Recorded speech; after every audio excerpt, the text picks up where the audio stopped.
Hello, my name is Tamara and I'm a trainee educational mental health practitioner working in mental health support teams in schools. But when I was an undergraduate as a Black student, I noticed that many Black students around me were struggling to access mental health services.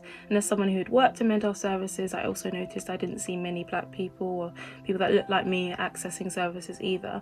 So this led to me conducting this research, which was exploring the barriers that prevent people from Black students from accessing services, and two, the facilitators, so things that support them in accessing services. The third thing was associated with facilitators, but was to identify the wish list items. So these are the facilitators that students specifically wish existed to also help them access services. So those three areas. 17 Afro-Caribbean students participated in 5 focus groups, and these focus groups focused around talking about fictional characters who were Black students experiencing different mental health difficulties, to identify barriers and facilitators.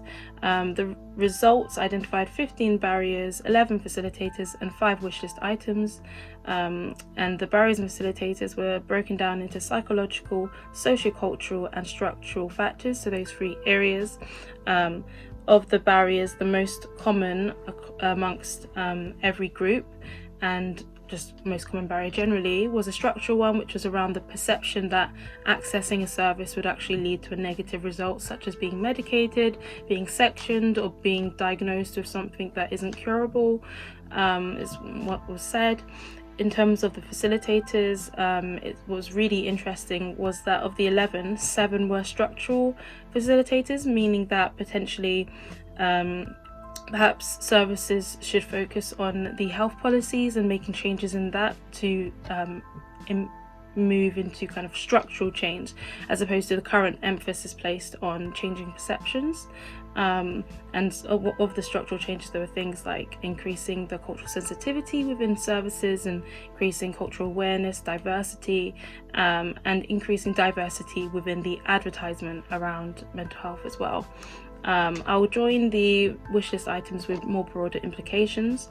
So there was the idea of collaborating service providers with university, societies, and religious groups to normalize difficulties and support the help-seeking process.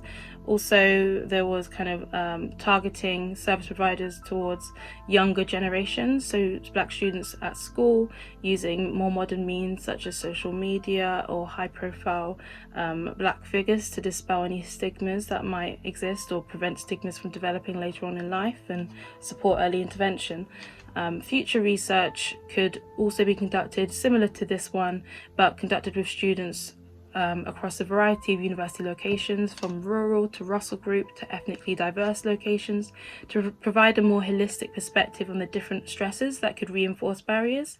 And lastly, research should also be conducted with Black students who have actually engaged and accessed mental health services to extend the current understanding of factors and ensure that facilitators are based on retrospective accounts proven to work in practice. And also this would create a clearer distinction between evident facilitators and factors that participants wish existed.